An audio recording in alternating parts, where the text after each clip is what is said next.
So I'm going to walk you through two cases that we've declassified recently. This first one is an MQ-9 in the Middle East, observing that blow up, which is an apparent spherical object via EO sensors. Those are not IR.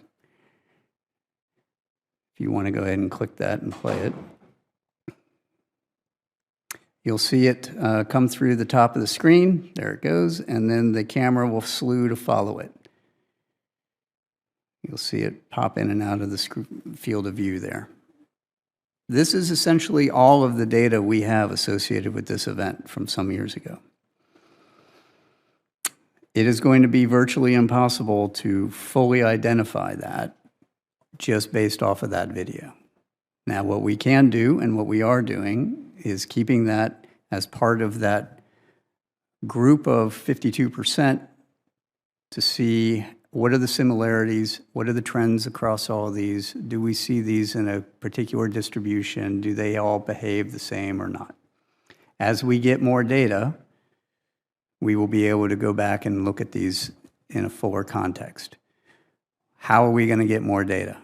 We are working with the Joint Staff to issue guidance to all the services and commands that will then establish what are the reporting requirements, the timeliness, and all of the data that is required to be delivered to us and retained from all of the associated sensors. That historically hasn't been the case, and it's been happenstance that data has been collected. Next slide. This particular event, South Asia MQ-9, looking at another MQ-9, and what's highlighted there in that red circle is an object that flies through the screen. Unlike the previous one, this one actually shows some really interesting things that everyone thought was truly anomalous to start with. First of all, it's a high-speed object that's flying in the field of regard of two MQ-9s. Second, it appears to have this trail behind it. All right, which at first blush you would think that looks like a propulsion trail. In reality, if you want to play the first slide, we'll show you what that looks like in real time, our first video. So we're looking at that, there it goes. Why don't you play it again and then pause it halfway through? Right there. All right, if you might be able to see that trail there behind it. That's actually not a real trail. That is a sensor artifact. Each one of those little blobs is actually a representation of the object as it's moving through. And later in the video, as the camera slews, that trail actually follows the direction of the camera, not the direction of the object. We pulled these apart frame by frame. We were able to demonstrate that that is essentially a readout overlap of the image. It's a shadow image, right? It's not real. Further, if you later follow this all the way to end, it starts to resolve itself into that blob that's in that picture in the top left, right? And if you squint, it looks like an aircraft because it actually turns out to be an aircraft. Go ahead and put that on.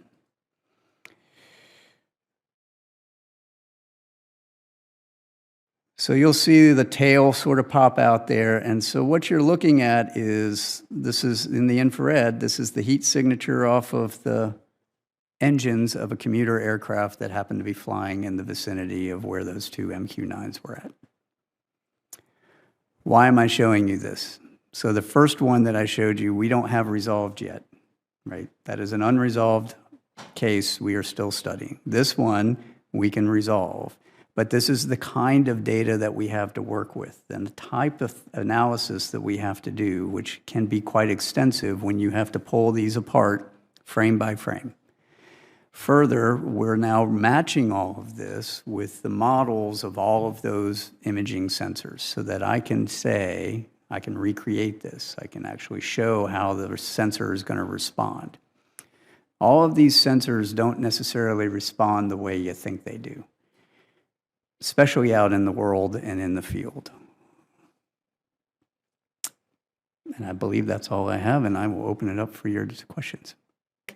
Can you just give us some raw numbers of how many UAPs you've analyzed, how many have been resolved, and sort of in what buckets, and then how many are still left to be resolved? Just an update from your January public report where it was 366 or something, and about 150 were balloons, and about 24 were drones. Just give us an update if you have one. Sure. So as of this week, we are tracking over a total of 650 cases.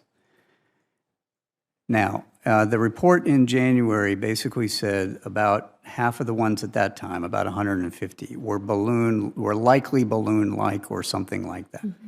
That doesn't mean they're resolved. Oh, I see. Okay, so let me walk everyone through what our analytic process looks like.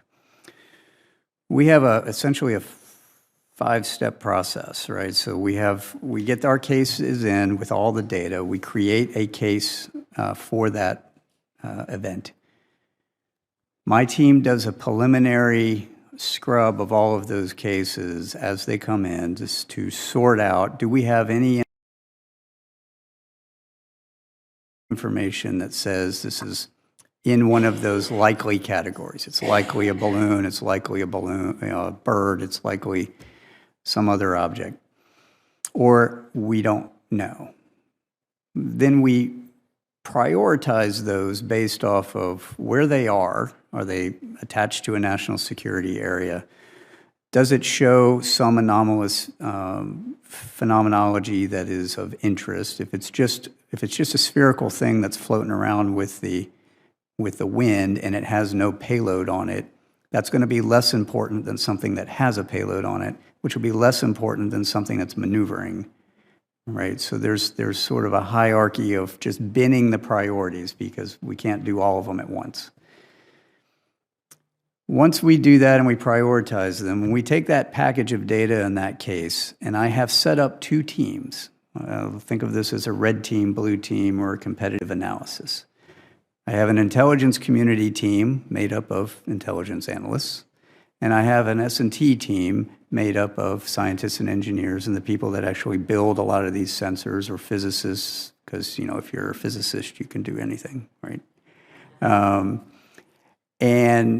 But they're not associated with the intel community. They're not intel officers. So they look at this through the lens of the sensor, of what the data says. We give that package to both teams. The intelligence community is going to look at it through the lens of the intelligence record and what they assess, and their intel tradecraft, which they have very specific rules and regulations on how they do that. Scientific community, technical community is going to look at it through the lens of what is the data telling me? What is the sensor doing? What would I expect a sensor response to be? And back that out. Those 2 groups give us their answers. We then adjudicate.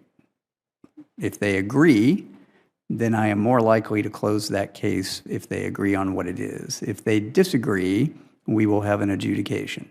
We'll bring them together, we'll take a look at the differences, we'll adjudicate why do you say one thing and you say another. We will then come to a case recommendation. That'll get written up by my team. That then goes to a senior technical advisory group, which is outside of all of those people, made up of senior technical folks and intel analysts and operators from retired out of the community, and they essentially peer review what that case recommendation is. They write their recommendations, that comes back to me, I review it, we make a determination, and I'll sign off one way or the other, and then that will go out as the case determination. Once we have an approved web portal to hang the unclassified stuff, we will downgrade and declassify things and put it out there. In the meantime, we're putting a lot of these on our classified web portal, where we can then collaborate with the rest of the community so they can see what's going on. That's, in a nutshell, that is the process, right? So because of that, that takes time. So of those over 650, we've prioritized about half of them to be of anomalous, interesting value. And now we have to go through those and go, how much do I have actual data for? Because if all I have is a operator report that says I saw X, Y, or Z, my assessment is A, B, or C, that's not really sufficient. That's a good place to start, but I have to have data. I have to have radar data, I have to have EO data, I have to have thermal data, I have to have overhead data, and we need to look at all that. Now, from a big picture perspective, I still have, that's all still very valuable data. And we're looking at applying a lot of things, new tools, analytic tools like natural language processing. So I can go across all of those reports and look for commonalities. How many of them are being described as round spherical objects that are maneuvering? How many of them are not maneuvering? How many of them seem to have a plume to it or note? That's also going to be very valuable to give us more of a global picture and a trends analysis of what are we seeing, right? And help us get to the determination. So go back to your question, ma'am. We have this next quarterly report will be coming out here pretty soon. Our next annual report, you all have given us, moved it up to June, July. We're going to be having that done about that time frame, and we will have we'll be combining a whole number of reports into that one. I think we're currently sitting at around, if I remember correctly, we're around 20 to 30-ish are about halfway through that analytic process. A handful of them have made it all the way out to the other side, gone through peer review. We've got case closure reports done and signed. We're going to get faster as we get more people on board and we get more of the community tools to automate some of the analysis that has to be done.